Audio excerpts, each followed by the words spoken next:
8e cours sur l'œuvre et la personne du Saint-Esprit. Nous en sommes dans les emblèmes du Saint-Esprit. On avait vu la colombe qui est un symbole de la paix, de la gentillesse, de la douceur, de l'amour, du repos. L'eau est mesurable, c'est l'aspect de l'onction qui est mesurable, qui se donne par mesure. Le feu, bien sûr, c'est l'image de la purification et du zèle aussi, c'est-à-dire de toute l'énergie qu'on peut mettre pour le Seigneur et pour l'œuvre du Seigneur et la cause du Seigneur. Le vent, on a vu qu'il y a vraiment cet aspect de direction du vent, ce vent qui nous pousse dans un endroit ou un autre. La nuée, que nous avions vu la dernière fois, c'est le symbole de la gloire de Dieu. Le manteau, qui est le symbole de l'onction, et nous avions vu l'huile. 8e symbole maintenant, c'est le sceau. Le sceau, ça s'écrit S-C-E-A-U. S-C-E-A-U, le sceau. Le sceau. Éphésiens, chapitre 1, verset 13. On va voir les symboles du sceau. Éphésiens 1, 13. Éphésiens 1, 13. En lui, vous aussi, après avoir entendu la parole de la vérité, l'évangile de votre salut, en lui, vous avez cru et vous avez été scellés du Saint-Esprit, qui avait été promis et qui constitue le gage, l'avance, la caution de notre héritage en vue de la rédemption, notre rachat de ceux que Dieu s'est acquis pour célébrer sa gloire. Ensuite, 2 Corinthiens 1, verset 22. 2 Corinthiens 1, 22. On a vu Éphésiens 1, 13. Maintenant, on voit 2 Corinthiens, chapitre 1, verset 22. 2 Corinthiens 1, 22. On va lire à partir du verset 20. Verset 20, donc toutes les promesses de Dieu sont oui en lui. C'est donc aussi par lui que nous disons à Dieu l'Amen pour sa gloire. C'est-à-dire qu'il en soit ainsi. C'est ça que ça veut dire. Amen, ça veut dire qu'il en soit ainsi. Ou comme disent les cathos, ainsi soit-il. Celui qui nous a fermis avec vous en Christ et qui nous a donné l'onction, c'est Dieu. Il nous a aussi marqués de son sceau et a mis dans nos cœurs les arts de l'esprit. Il nous a marqués de son sceau. Ok ? Ensuite, Éphésiens 4, 30. Éphésiens 4, 30. Éphésiens 4, verset 30. Éphésiens 4, 30 nous dit « N'attristez pas le Saint-Esprit de Dieu, par lequel vous avez été scellés pour le jour de la rédemption. » Alors, le sceau représente trois choses. Le sceau représente trois choses. Numéro 1, la conclusion d'un contrat. Le sceau représente trois choses. Numéro 1, la conclusion d'un contrat. C'est pour ça qu'il y en a certains parmi vous, quand je disais le sceau, vous disiez le cachet, le tampon, en quelque sorte. C'est une des définitions, mais ce n'est pas la seule. Donc, la conclusion d'un contrat. On met un sceau d'approbation. Pouf. Ça, c'est numéro 1. Numéro 2, le signe de propriété. Numéro 2, donc conclusion d'un contrat, numéro 1. La conclusion d'un contrat. Numéro 2, le signe de propriété. Comme quoi, une chose appartient à quelqu'un. Quand vous avez un cachet, ça veut dire que cette chose appartient à la personne dénommée, etc., etc. Numéro 3, le symbole de la sécurité et de la sûreté. Le symbole de la sécurité et de la sûreté. Parce qu'en construction, il y a aussi ce qu'on appelle des scellés. D'accord ? Et en général, quand on met une porte, eh bien, on met des morceaux de fer assez moyens, entre guillemets, dans le dormant de la porte, c'est-à-dire ce qui va être encastré dans le mur. Pourquoi ? Pour sécuriser. Parce que si vous mettiez simplement deux morceaux de bois comme cela et vous mettez une porte et vous mettez du ciment autour de ces morceaux de bois que vous avez mis, ça ne sera pas très solide. Un cambrioleur viendra très facilement et pourra arracher votre porte parce que la porte elle-même ne servira pas à grand-chose parce que ce qui va maintenir la porte, le cadre de la porte, ne sera pas correctement scellé dans le mur. Okay ? Des fois aussi, on met des sceaux dans certains coffres qu'on veut absolument sécuriser. C'est-à-dire que si le sceau est brisé, ça veut dire qu'il y a quelqu'un qui est venu et qui a ouvert ce coffre, qui a ouvert cette porte. Donc ça veut dire que l'intérieur en a été violé quelque part. Donc on met un sceau. Par exemple, les compteurs électriques. Il y a des sceaux aussi sur les compteurs électriques. Il y a des petits bouts de métal. Mais pour les gens qui sont honnêtes et sincères, normalement, c'est une violation de la compagnie d'électricité si vous enlevez ce sceau, parce que ça veut dire que vous avez été trafiqué avant le compteur pour aller prendre de l'électricité gratuitement, c'est-à-dire de voler. Et en fait, le sceau, c'est donc la garantie qu'il y a une sécurité quelque part. Une garantie, c'est-à-dire d'une inviolabilité quelque part, mais aussi qu'on ne peut pas forcer cela, on n'a pas le droit, c'est pas légal si vous voulez. D'accord ? Alors ici, ça va nous amener à un sujet dont je vous avais parlé il y a bien longtemps et dont je vous avais dit, vous aurez la réponse quand nous ferons le cours sur le Saint-Esprit. Regardons ensemble dans la première épître de Jean à propos de la sécurité du salut. 1 Jean chapitre 5.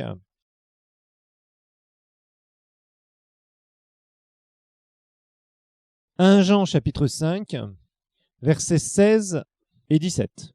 Ce sont les derniers versets de l'épître de Jean. Et voilà ce que l'apôtre Jean va nous dire, ce dont il va nous parler. Il dit, si quelqu'un voit son frère commettre un péché qui ne mène pas à la mort, qu'il prie, et Dieu donnera la vie à ce frère. Il s'agit de ceux qui commettent un péché qui ne mène pas à la mort. Il y a un péché qui mène à la mort. Ce n'est pas pour ce péché-là que je dis de prier. Toute injustice est un péché, et il y a un tel péché qui ne mène pas à la mort. Donc ici, dans ce passage, c'est clair que la Bible va nous parler d'un péché qui mène à la mort. Et on va commencer à voir ce que c'est, parce qu'on est en train de parler d'une assurance et d'une sécurité du salut, d'un sceau. Un des symboles de l'Esprit. Dieu habite en nous, le Saint-Esprit habite en nous. Nous sommes scellés du Saint-Esprit. Maintenant, la question c'est de savoir est-ce que ce sceau peut sauter un jour ou pas, et dans quelles conditions il pourrait sauter. Ce qui nous amène à nous poser cette grande question, y a-t-il une possibilité pour un chrétien né de nouveau de perdre son salut? Alors là, concernant la perte du salut, il y a deux extrêmes que vous entendrez souvent enseigner. Il y a certaines dénominations, surtout les dénominations qui sont baptistes, qui prêchent que le salut, c'est quelque chose que Dieu nous donne, et comme Dieu ne se repent pas de ses dons, il est impossible de perdre son salut. Ça, c'est une position. Certaines églises charismatiques ont adopté cette position radicale, c'est-à-dire quelqu'un qui pêche, et on l'a vu d'ailleurs à maintes reprises, il y a pas mal de passages de la parole de Dieu qui nous disent que si on pêche, on a brisé notre relation avec Dieu, mais en aucun cas on est destitué de notre position de fils ou de fille.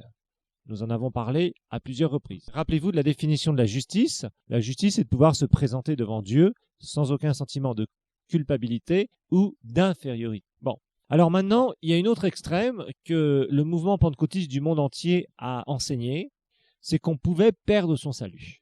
Moi, je sais que je suis né dans les assemblées de Dieu en France, et on nous enseignait souvent que, attention, parce que si on pêche, on perd son salut. Dans certaines conditions. C'était pas très clair d'ailleurs, on savait pas très bien, mais ça nous mettait toujours une sorte de trouille, d'appréhension en disant mais bon. Et d'ailleurs c'est pour cela que vous voyez dans certaines églises où les gens reviennent se reconvertir tous les dimanches matins. Et ça vient de cela, parce que les gens pensent qu'ils sont sauvés un jour et que s'ils ont péché dans la semaine ou qu'ils ont commis certains péchés, alors là certains, on peut mettre une liste, on ne sait pas, parce que la Bible ne dit rien là-dessus, alors on perd son salut. Et comme on perd son salut, il faut revenir demander pardon et demander à Jésus de revenir encore dans notre cœur. Bon, alors, où est la vérité dans tout cela? La question qu'on doit se poser, c'est est-ce que le salut nous est sécurisé à 100%? Et y a-t-il ou n'y a-t-il pas une base scripturaire pour dire le salut c'est quelque chose d'absolu? Quelqu'un qui est là, il peut faire tout ce qu'il veut après, et finalement, il est sauvé parce que le salut, c'est par la grâce et par la foi.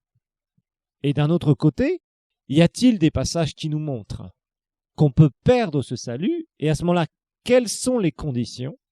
Et là, on parle du Saint-Esprit. Perdre le salut, ça voudrait dire que le Saint-Esprit se retire de nous. Soyons bien clairs, puisque l'Esprit de Dieu habite en nous.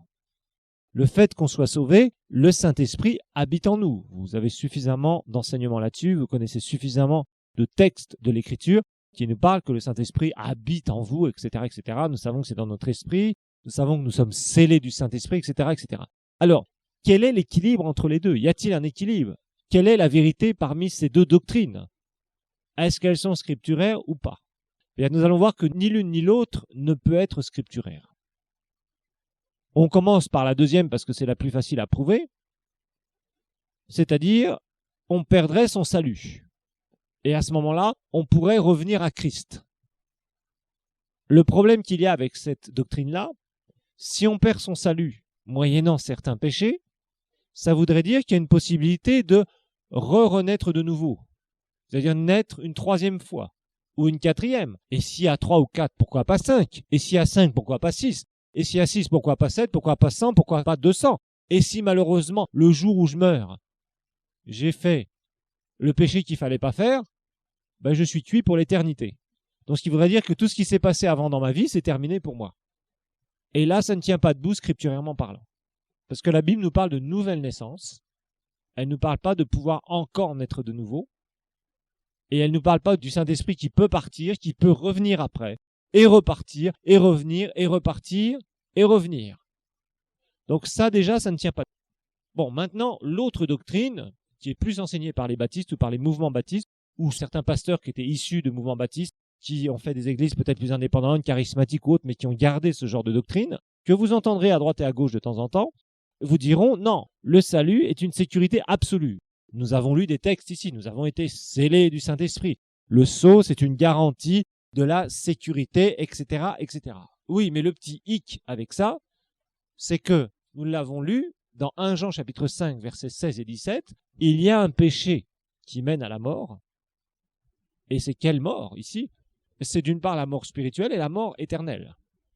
C'est pas la mort physique dont il est parlé ici. D'autre part, ce texte s'adresse bien à des chrétiens. Jean s'adresse à des chrétiens ici. Il ne s'adresse pas à des païens. Il y a certaines épîtres où on voit qu'on s'adresse parfois à des païens et à la fois on s'adresse aussi à des chrétiens. Par exemple, dans l'épître de Jacques, on s'adresse un peu aux deux. Des gens qui sont issus du judaïsme, qui ne sont pas sauvés, mais bon, ils ont entendu parler de choses à propos du christianisme. Certains font tout et n'importe quoi, et Jacques est très sévère vis-à-vis d'eux. Bon, Paul, dans certains cas, fait une remarque à propos des païens, ce qu'ils sont réellement. Bon, mais là, Jean, il n'y a aucun doute là-dessus. Jean, c'est vraiment l'épître à 100% qui parle. Et il nous dit si quelqu'un voit son frère. Et là, l'expression est claire. Ce n'est pas une expression à prendre au sens large. Et ce n'est pas le seul texte que nous avons d'une manière générale. Alors, il y a bien un péché qui mène à la mort. Ça veut dire un péché qui ne sera pas pardonné. Quel est ce péché qui mène à la mort et qui ne sera pas pardonné? Vous allez me dire, mais tous les péchés sont pardonnés. Apparemment, la Bible parle de un péché qui pourrait être commis dans certaines conditions et qui, lui, amènerait à être irrévocable. Et c'est ce qu'on va essayer de découvrir dans l'Écriture. Et là encore, il faut être prudent, frères et sœurs, parce que c'est un sujet qui est très sensible. Si vous prêchez que le salut, de toute façon, c'est une sécurité totale, à ce moment-là, les gens prétextent pour faire n'importe quoi. Si vous prêchez que le salut se perd toutes les 5 minutes, là, c'est le contraire. J'exagère un peu dans les 5 minutes, mais vous voyez ce que je veux dire. À ce moment-là, on va dans l'autre travers. C'est-à-dire les gens ont peur de Dieu. Ça crée une peur, une trouille de Dieu. Donc, il y a toujours le diable qui peut utiliser ce genre de truc pour essayer de faire peur aux gens. Et c'est son arme, surtout avec les bébés spirituels. Et quand les gens ont peur, ils sont trop découragés. Vous savez que certaines études ont été faites dans certains pays, entre autres aux États-Unis. Les gens qui sont fous, qui sont dans des asiles mentaux, ils pensent qu'ils ont fait tellement de mal dans certains cas, certains de ces gens-là, qu'ils ont commis des péchés impardonnables. Hein. Certains pensent ça. Certains, quand ils sont un peu sensés, entre guillemets, quand les démons ne sont pas en train d'être en action, ils pensent ces choses-là. Donc, c'est quand même un sujet qui est très sérieux et qu'il faut traiter, je dirais, avec une certaine sensibilité. On ne peut pas dire des choses n'importe comment, parce que sinon, on risque d'avoir les deux extrêmes tout de suite. Et des gens qui lèvent les boucliers en disant « Moi, non, moi je connais quelqu'un qui... gna, gna, gna, gna, gna. » Ok, tu connais quelqu'un, mais nous, ce qui nous intéresse, c'est l'écriture. D'accord. Donc la Bible, ici, nous dit, clairement, il y a un péché qui mène à la mort. Alors notez que le péché qui mène à la mort, c'est le péché impardonnable. C'est le péché impardonnable qu'un chrétien peut commettre. C'est le péché impardonnable. Donc le péché qui mène à la mort, c'est le péché impardonnable qu'un chrétien peut commettre, qui l'amène à une séparation, de la communion avec Dieu, c'est-à-dire la mort spirituelle, qui l'amène à une séparation de la communion avec Dieu, c'est-à-dire la mort spirituelle, après avoir été sauvé. Après avoir été sauvé, qui l'amène à la séparation de la communion avec Dieu, c'est-à-dire la mort spirituelle, après avoir été sauvé, et qui l'amène vers la mort éternelle. Qui l'amène vers la mort éternelle.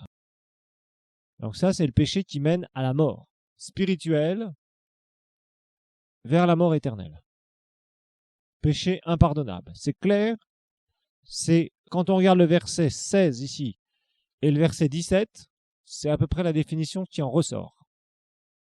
Péché non pardonnable commis par un chrétien qui l'amène à avoir sa communion avec Dieu complètement coupée, séparé à nouveau, alors qu'il était né de nouveau. Alors là, qu'on soit bien d'accord, on élimine à l'avance toute personne qui n'est pas née de nouveau. Et méfions-nous avec ça. C'est un sujet, moi, qui me tient de plus en plus à cœur. Nous avons beaucoup, dans le siècle où nous sommes, l'évangile que nous annonçons, il y a beaucoup de gens qui font des conversions émotionnelles, qui sont touchés, entre guillemets, dans leur âme, qui pendant un temps ont l'air d'être chrétiens, embrassent, soit parce que ce sont des déçus de la religion catho, par exemple, ou d'autres religions, complètement déçus, qui commencent à fréquenter des églises protestantes, évangéliques, pentecôtistes, charismatiques, tout ce que vous voulez en hic. Et en fait, ce qui se passe, c'est que ces gens-là ont été, par exemple, guéris ou ont vu un exaucement de prière, donc ont vu une intervention divine, mais ils ne sont pas passés par une sincère repentance. Ils sont très contents, ils vont dans des milieux où vraiment, la présence de Dieu est là, ils se sentent bien en sortant, etc. Mais se sentir bien n'est pas synonyme de salut. Le salut, c'est une sincère repentance du péché et se tourner vers Christ et qu'un miracle se passe dans le cœur d'un homme. D'accord ? Donc là, on parle de gens qui sont réellement nés de nouveau. Nous avons un certain nombre de gens qui traînent dans les églises de droite et de gauche et qui font des conversions complètement émotionnelles, qui n'ont pas le fruit qu'ils devraient porter, frères et sœurs. Ça, je dois le dire et je dois le redire, c'est une triste constatation. Là, on est vraiment dans le cas de quelqu'un qui est né de nouveau. Mais attention, il y a 2 passages dans l'Épître aux Hébreux qui nous parlent justement de cet aspect de la perte du salut. Regardons ensemble dans Hébreux 6. Hébreux 6, parce que je vous rappelle qu'on ne peut pas construire une doctrine sur un passage. C'est pas possible. Il nous faut plusieurs passages qui se recoupent, surtout une doctrine aussi importante. Et c'est là, en fait, où je me souviens, je parlais un jour avec un prédicateur qui parlait avec un pasteur qui avait une très grosse église. Et ce pasteur qui avait cette très grosse église, il était très ferme sur l'aspect de ne jamais perdre son salut. Et cet autre prédicateur lui avait dit, alors qu'est-ce que vous faites justement de Hébreux 6 et de Hébreux 10 ? Parce que là, il y a 2 passages qui vont vraiment confirmer qu'il y a une possibilité de ne pas pouvoir revenir une fois qu'on a commis un tel péché. Alors maintenant, on va voir les conditions de ce péché.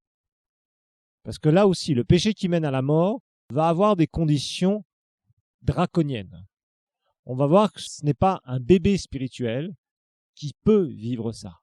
Ce n'est pas non plus quelqu'un qui va s'écarter du Seigneur pour aller se vautrer dans le péché. Parce que ça aussi, on va en parler. Il faut faire bien attention. On va voir les conditions, qui sont vraiment des conditions très claires dans la parole de Dieu. Hébreux chapitre 6, on va lire donc du verset 4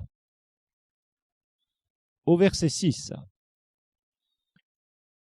Donc, Hébreux chapitre 6, verset 1 à 3, je vous rappelle que là, on a les doctrines de base. On va relire ça rapidement. C'est pourquoi, laissant l'enseignement élémentaire, l'enseignement de base de la parole du Christ, tendons vers la perfection, tendons vers la maturité, cherchons la maturité, sans poser de nouveau le fondement, repentance aux œuvres mortes, foi en Dieu, doctrine des baptêmes, imposition des mains, résurrection des morts et jugement éternel. C'est ce que nous allons faire si Dieu le permet. Ok, donc là, on sait, il donne les doctrines de base. On les connaît, hein. Vous êtes des connaisseurs maintenant en doctrine de base, n'est-ce pas? Et là, par contre, au verset 4, il commence à dire, maintenant, il y a quelque chose pour les matures, les gens qui sont matures en Christ.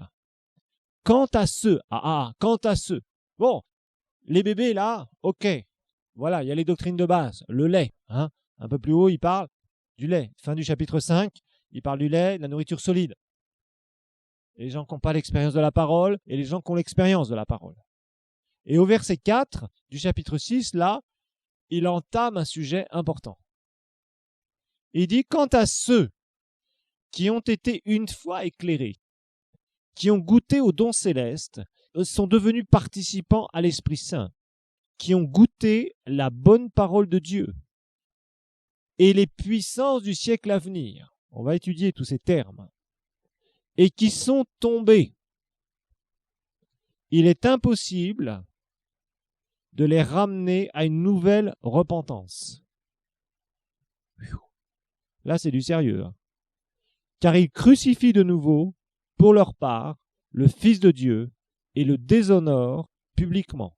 En effet, lorsqu'une terre abreuvée, attention à ces expressions, nous allons voir ça, de pluie fréquente produit des plantes, utiles à ceux pour qui elle est cultivée, elle a part à la bénédiction de Dieu. Mais si elle commence à produire des épines et des chardons, elle est réprouvée, près d'être maudite et finit par être brûlée. Oh, il y a tout un symbolisme ici. On va l'étudier. Avant, on va voir directement Hébreux chapitre 10, versets 26 à 29. Et après, on retournera dans 6. 10, 26 à 29. 10, 26 à 29. Car si nous péchons volontairement, après avoir reçu la connaissance de la vérité, il ne reste plus de sacrifice pour les péchés, mais une attente terrifiante du jugement et l'ardeur du feu prêt à dévorer les rebelles. Si quelqu'un a violé la loi de Moïse, il est mis à mort sans pitié. Oh, Dieu soit béni, nous sommes sous la grâce. Sur la déposition de 2 ou 3 témoins. Combien pire, ne pensez-vous pas, que sera le châtiment mérité par celui qui aura foulé ou méprisé au pied le Fils de Dieu, tenu pour profane le sang de l'alliance, par lequel il avait été sanctifié, et qui aura outragé, il y a des mots très forts ici, l'esprit de grâce. Car nous connaissons celui qui a dit « À moi la vengeance, à moi la rétribution ». Et encore le Seigneur jugera son peuple. Il est terrible de tomber dans les mains du Dieu vivant. Bon, alors, là il va falloir qu'on décortique ces passages. Parce que ces passages sont dans le Nouveau Testament, je vous le rappelle. Nous sommes sous la grâce, mais il y a quand même un certain nombre de choses qui sont claires dans la Bible. Alors, Hébreux 6 va nous donner certaines conditions. Ici, c'est clair. Il n'y a pas de possibilité de repentance, de revenir. S'il n'y a pas de repentance, il ne peut pas y avoir de quoi? De pardon. Rappelez-vous de ça.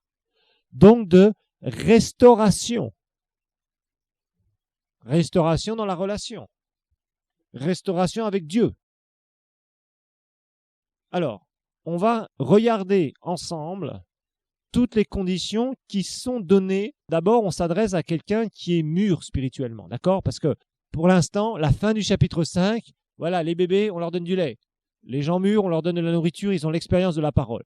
Bon, on ne va pas revenir aux doctrines de base. Mais attention, maintenant pour les gens qui sont mûrs en Christ, qui vont remplir les conditions ici, alors là, attention, il y a un danger, d'aller dans le péché qui mène à la mort. Alors, quelles sont ces conditions? Numéro 1, première condition, pour commettre le péché qui mène à la mort. Les conditions pour commettre le péché qui mène à la mort. Mort spirituelle, non-retour donc à Dieu possible et vers la mort éternelle. Donc, conditions pour commettre le péché qui mène à la mort. Numéro 1, ceux qui ont été une fois éclairés. Ceux qui ont été une fois éclairés. Alors ça, c'est ceux qui se sont repentis un jour.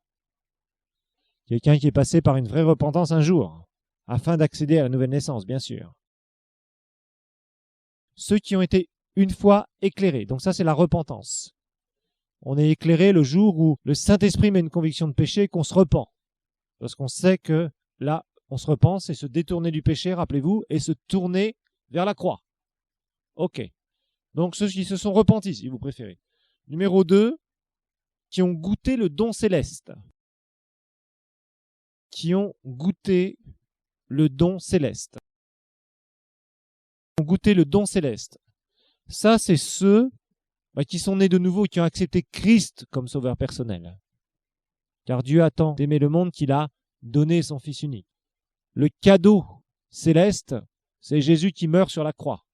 Ceux qui ont goûté au don céleste, c'est ceux qui sont nés de nouveau, qui ont accepté Christ comme sauveur personnel.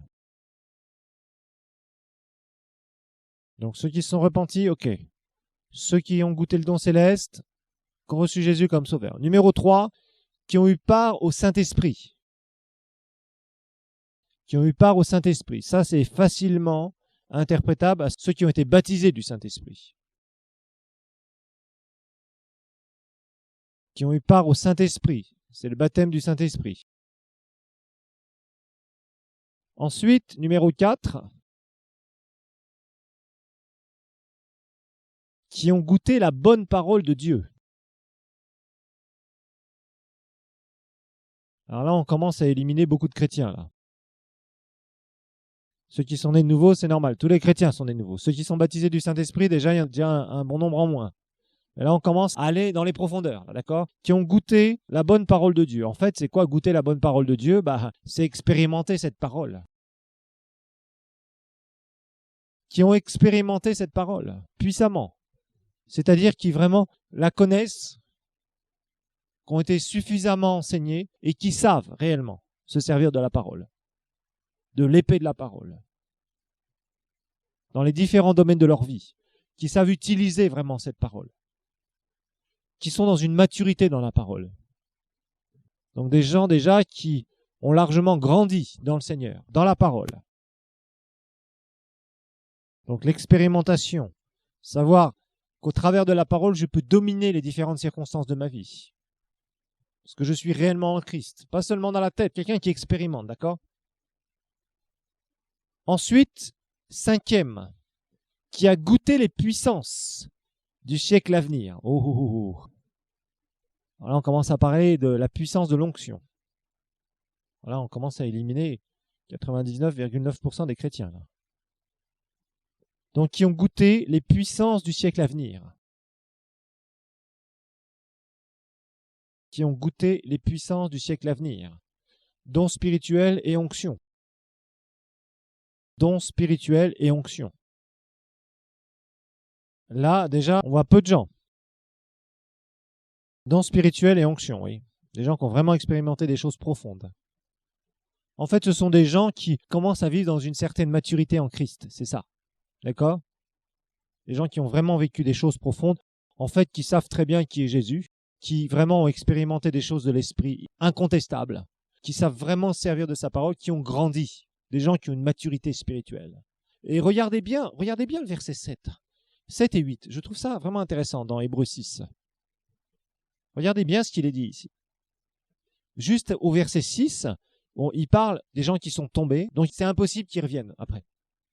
Ces gens qui ont une maturité spirituelle, s'ils tombent, c'est impossible qu'ils reviennent. Et on va voir qu'est-ce qu'on entend par tomber. Ok? Parce qu'attention, attention. Là, il dit « en effet », une sorte de conclusion. Quand on dit « en effet », c'est on veut appuyer quelque chose, on va appuyer une idée. En effet, lorsqu'une terre abreuvée de pluie fréquente, c'est quoi la pluie fréquente? C'est quoi comme symbole là, ici? C'est l'Esprit de Dieu qui descend dans des réveils. La pluie de l'avant et de l'arrière-saison. Il y a tout un tas de symbolisme ici. À propos de réveils, en fait, des gens qui ont vécu des réveils puissants, fréquentes, il est dit, de pluie fréquente, produit des plantes utiles à ceux pour qui elle est cultivée, elle a part à la bénédiction de Dieu. Vous savez, quand vous rentrez dans certains domaines spirituels, moi j'en ai juste gratté la surface personnellement, ça je le sais. Mais on voit certains serviteurs de Dieu qui sont rentrés dans des dimensions et dans des domaines, c'est phénoménal. C'est phénoménal. Ils arrivent à toucher des gens d'une manière régulière au niveau de leur ministère, mais c'est phénoménal. Ce sont comme des aimants qui attirent la bénédiction. Les pécheurs se repentent, les gens sont touchés par la puissance de Dieu. Il y a une prospérité immense dans leur ministère, etc., etc. Des choses super, des choses vraiment surnaturelles et régulières. Vous voyez ce que je veux dire? Qui se produisent. Et il y a des gens qui sont dans cette dimension-là. Il n'y en a pas beaucoup. Il y en a quelques-uns, mais il y en a. Il y en a qui arrivent à une telle dimension. Et là, ici, on parle vraiment de réveil. Une pluie fréquente qui vient, et là, il participe complètement. Il est part totale à la bénédiction de Dieu. Dans sa vie, cette personne qui va se mettre dans un tel péché, ça serait déjà une personne qui a attiré vraiment la gloire de Dieu sur lui, régulièrement, qui a vécu des réveils, qui vit dans des profondeurs spirituelles, que très très peu connaît. Mais regardez bien verset 8, « Mais si elle produit des épines et des chardons, elle est réprouvée, près d'être maudite et finit par être brûlée. » Ça veut dire quoi? Ça veut dire qu'il y a un processus. Si cette personne, à ce moment-là, va faire ce péché qui mène à la mort, alors là, c'est fini pour elle. Parce qu'elle a été dans un pôle d'attraction, de bénédiction. Vous savez, quand Dieu déverse très fortement sa gloire sur quelqu'un, une onction, ça, il faut que vous le sachiez. Et relisez l'Ancien Testament, vous allez voir. Vous allez voir. Vous vous rappelez de l'histoire de Balak et de Balaam? Vous voyez bien que Balaam, c'était qui? C'était un prophète de Dieu. Mais c'était un type qui avait abusé de l'onction.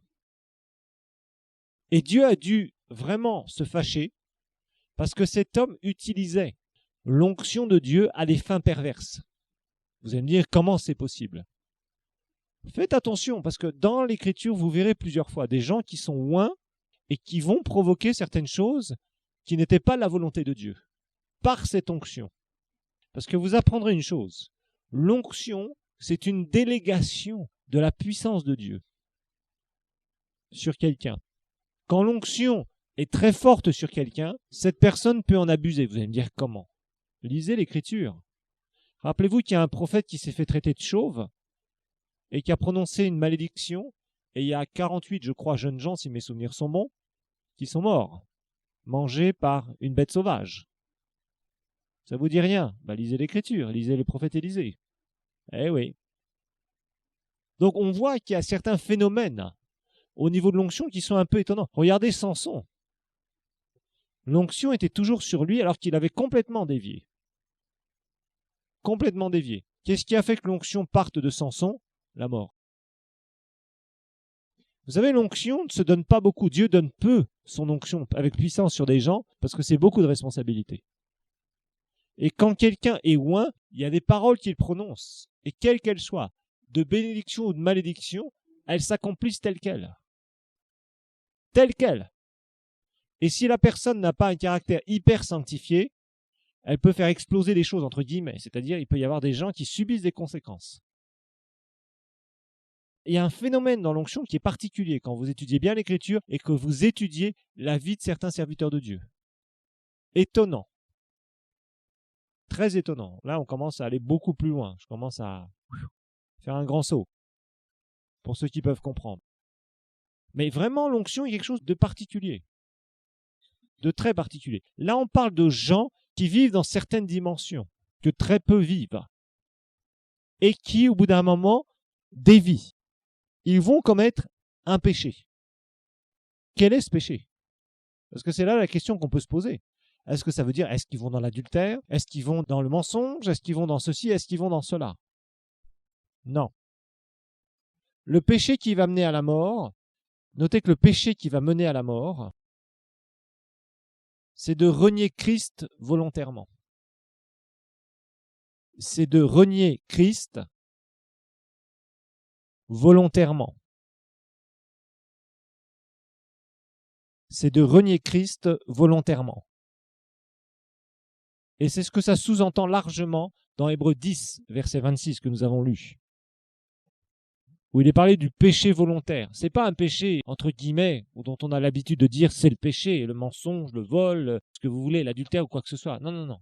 Il y a un aspect de renier Christ.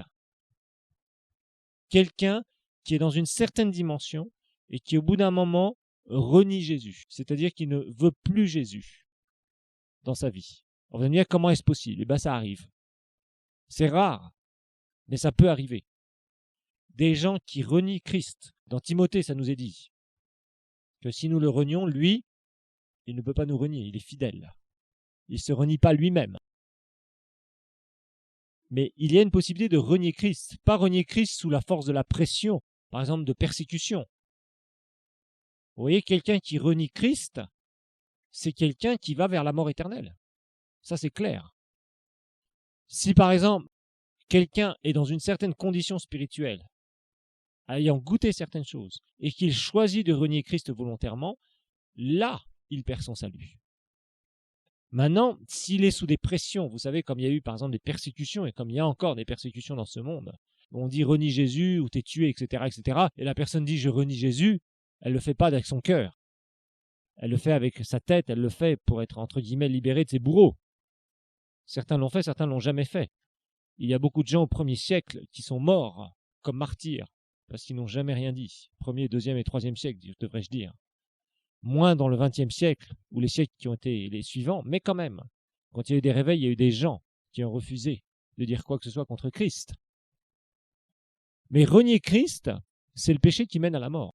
Alors maintenant, il faut que vous compreniez une chose, la différence entre ce genre de personnes, où il y a ce genre de conditions qui sont extrêmement difficiles à réunir, et d'autres personnes qui retournent dans le péché, mais qui ne renient pas Jésus. Faisons bien attention à ça. Parce qu'on connaît pas mal de gens comme ça. On connaît pas mal de gens qui ont marché avec le Seigneur un certain temps et qui après se sont mis dans le péché et ne fréquentent plus l'Église ou, je dirais, vivent des vies qui ne sont pas à la gloire de Dieu. Est-ce que ces gens-là perdent leur salut? Eh bien non. Et la Bible nous en donne des exemples. La Bible nous donne cet exemple de 1 Corinthiens chapitre 5, qui est vraiment typique. Quelqu'un qui renie Christ alors qu'il n'est pas dans une crise spéciale, mais qui veut, entre guillemets, sa liberté parce qu'il est rempli d'orgueil, ça c'est quelqu'un qui peut perdre son salut et qui perd son salut. Quelqu'un qui, parce qu'il est tenté, prend, je dirais, le plan du diable pour sa vie, ne perd pas son salut. Par contre, il perdra sa récompense. Donc là, il faut bien comprendre les choses, parce que sinon, les gens ont une confusion par rapport à ça. Regardons dans 1 Corinthiens 5. Vous me suivez, j'espère. C'est très important parce qu'il y a une nuance énorme entre ces deux types de personnes. Le fait de renier Christ, c'est-à-dire dire « je ne veux plus de Jésus », ce Jésus, je ne veux plus qu'il soit mon sauveur, etc., etc. Ça, c'est renier volontairement. Hébreux 10. Il n'y a pas de repentance pour ces gens-là. C'est fini. Parce qu'ils le font décemment, tout en ayant une certaine maturité spirituelle. Par contre, la Bible nous montre des exemples. Il y a un exemple particulier dans 1 Corinthiens 5, où là, on voit des gens qui sont nés de nouveau, mais qui sont charnels et qui se remettent dans le péché. Comme dit Jésus, qui retournent à leur vomi et qui mangent, berk. Comme les bons chiens-chiens. Vous savez, il y a les chiens qui font ça souvent. Et après, ils essayent de venir vous lécher. Eh oui, ça nous dégoûte. Et ça dégoûte aussi le Seigneur. Il faut être clair là-dessus. Des gens qui retournent à leur vomi. Berk. Jésus le dit dans les évangiles, rappelez-vous. On entend parler constamment, verset 1, d'inconduite parmi vous, et d'une inconduite telle qu'elle ne se rencontre même pas chez les païens. C'est au point que l'un de vous a la femme de son père. Et vous êtes enflé d'orgueil, vous n'avez pas plutôt pris le deuil afin que celui qui a commis un tel acte soit ôté du milieu de vous. » Alors faisons bien attention. Paul parle à des Corinthiens. Dans cette église de Corinthe, c'était le bazar, je vous le rappelle. On avait tout à boire et à manger, comme on dit en français. On avait de tout là-dedans. Des gens qui se pensaient super spirituels, certains c'était des fanatiques vraiment de trucs bizarres, d'autres ils vivaient dans le péché et d'autres étaient vraiment de bons chrétiens, bien attachés au Seigneur. Mais il y avait pas mal de problèmes dans cette église. Problèmes d'immoralité sexuelle, division, il y avait des gens qui divisaient l'église et qui ils aimaient ça apparemment. Il y avait des saouleries, l'ivrognerie, il y avait toutes sortes de choses qui ont attiré d'ailleurs, je vous rappelle, des jugements contre eux-mêmes. Ok ? Il dit, pour moi, absent de corps mais présent d'esprit, j'ai déjà jugé, comme si j'étais présent, l'auteur d'une telle action, car au nom du Seigneur Jésus, vous et mon esprit, c'est-à-dire nous sommes un dans l'esprit, nous nous sommes assemblés avec la puissance de notre Seigneur Jésus, qu'un tel homme soit livré à Satan, c'est-à-dire foutu à la porte de l'église. C'est ça que ça veut dire. Pourquoi ? La destruction de la chair, mais regardez bien ce qu'il dit après. S'il n'avait pas dit ça, on aurait toutes les raisons de croire que quelqu'un qui s'écarte, qui se remet dans le péché, perd son salut. Mais là, c'est pas le cas. Il dit afin que l'esprit soit sauvé au jour du Seigneur. Et le jour du Seigneur, c'est là où Dieu va juger les gens.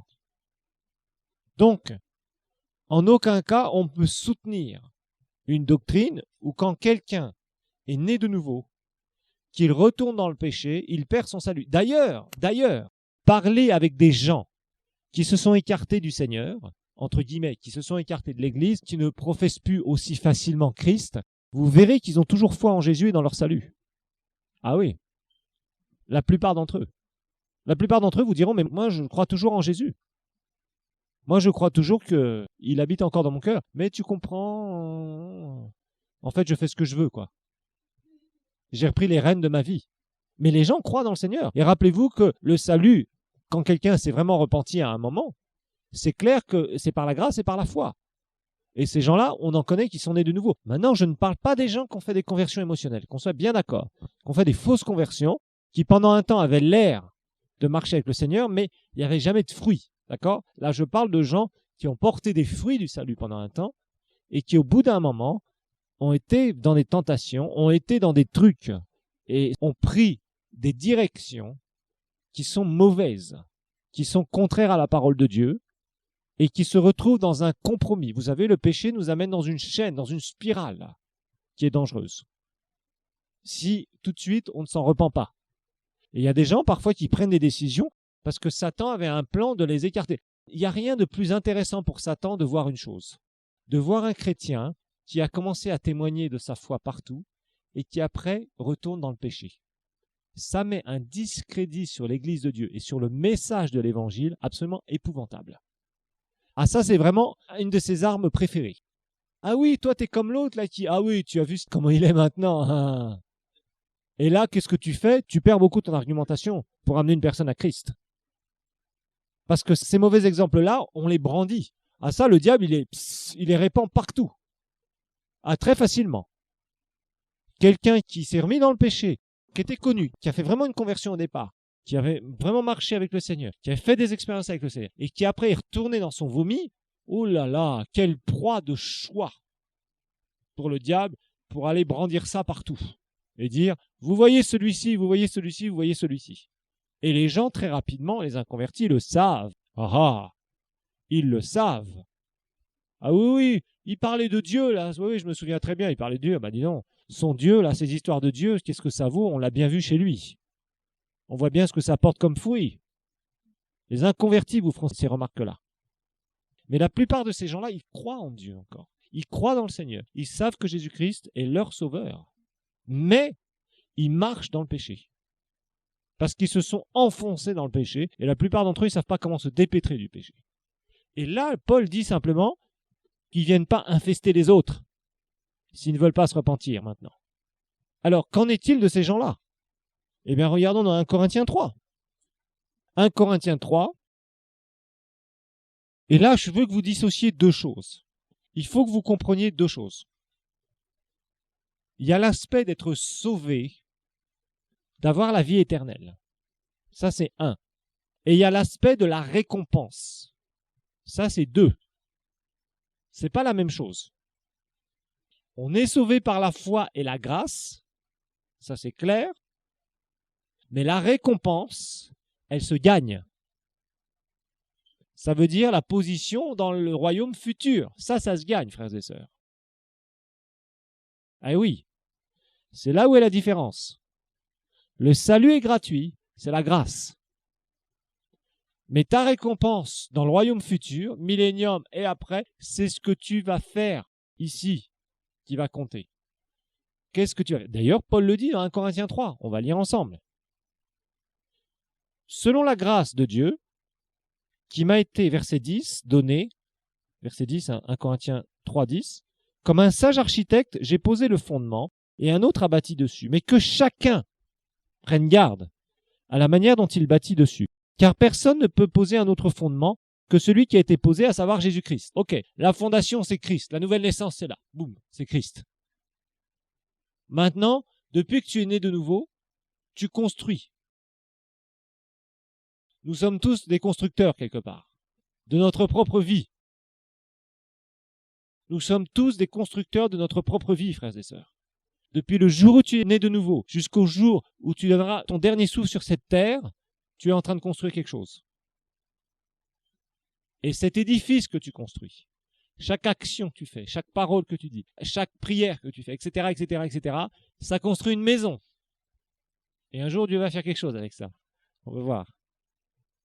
Or, si quelqu'un bâtit sur ce fondement, c'est-à-dire il bâtit sa nouvelle naissance, ok, il bâtit son bâtiment à partir du fondement qui est Christ, avec de l'or, de l'argent, des pierres précieuses, du bois, du foin, du chaume. Là, vous voyez, il y a des matériaux qui sont bons et des matériaux qui sont pourris.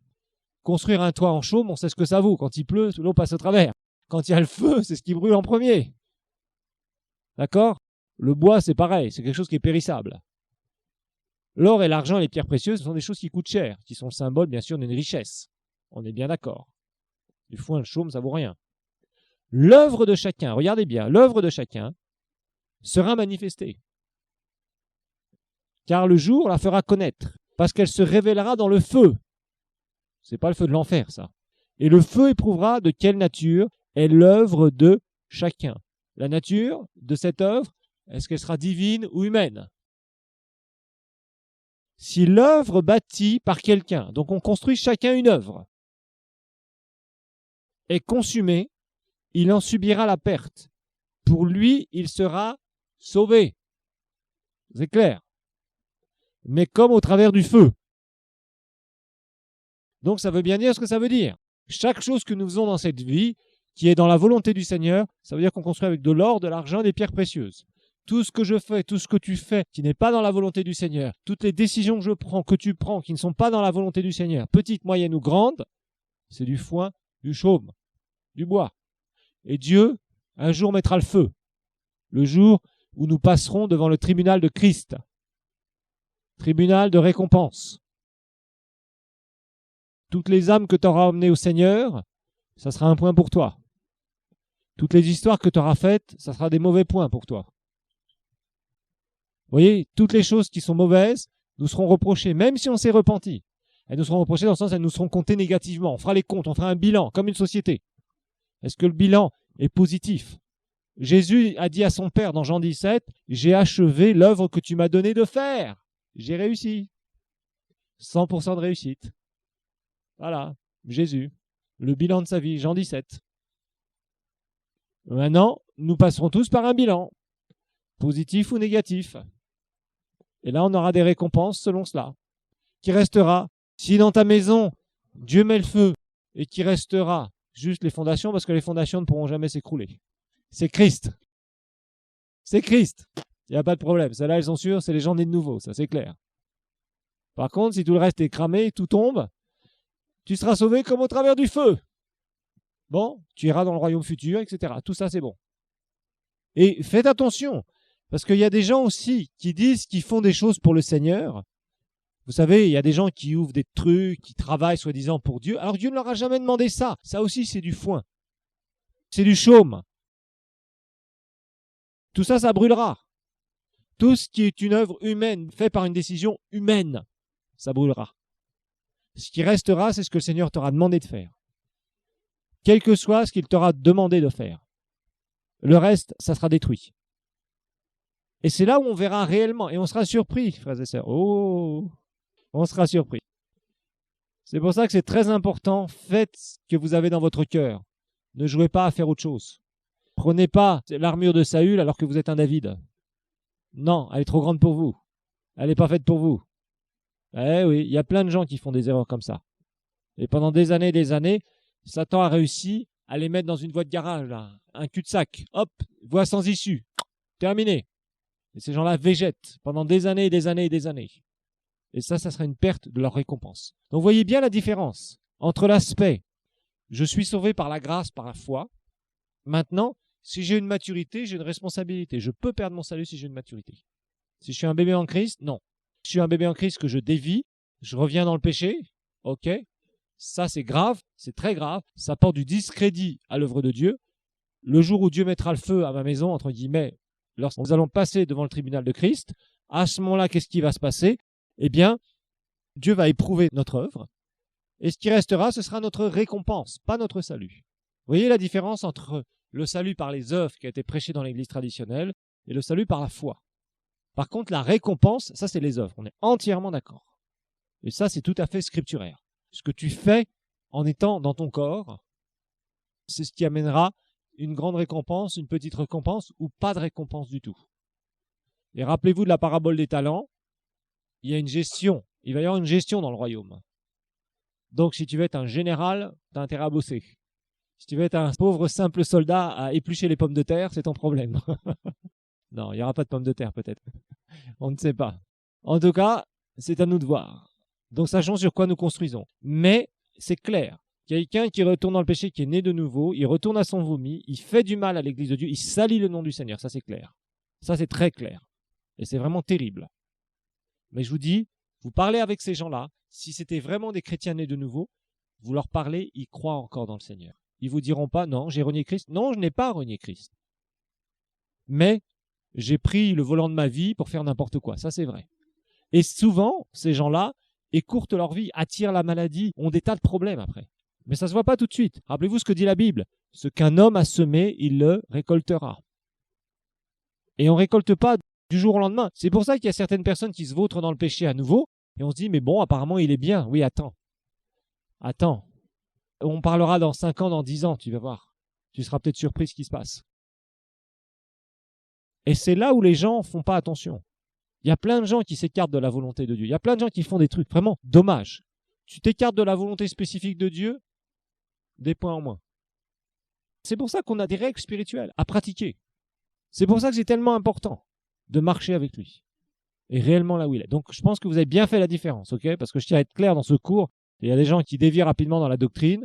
Donc c'est clair, il y a une possibilité de commettre un péché qui mène à la mort, mais ce péché donc sépare en fait la personne qui est née de nouveau, meurt à nouveau spirituellement, et il va vers la mort éternelle, elle ne peut plus être pardonnée. Ça c'est clair. Ça c'est la première épître de Jean. Mais ces conditions-là sont difficiles à réunir, on les trouve seulement dans Hébreu. Donc quelqu'un qui est mature en Christ. Maintenant, les gens qui croient dans le Seigneur et qui sont retournés dans le vomi, eux, ils perdent leur récompense, ils risquent la mort prématurée, ils risquent d'écourter leur vie sur la terre, ils risquent d'attirer des maladies, ils attirent des oppressions démoniaques, ils attirent les pièges de l'ennemi sur eux, ils portent du discrédit à l'Église de Dieu et au nom du Seigneur. Ça, c'est vraiment la chose la plus grave qu'ils peuvent faire. Mais, d'une manière générale, on ne peut pas dire qu'ils perdent leur salut, sinon ça veut dire que les passages de 1 Corinthiens 3 et 1 Corinthiens 5, là, ne sont pas des passages scripturaires. Voilà, que le Seigneur vous bénisse.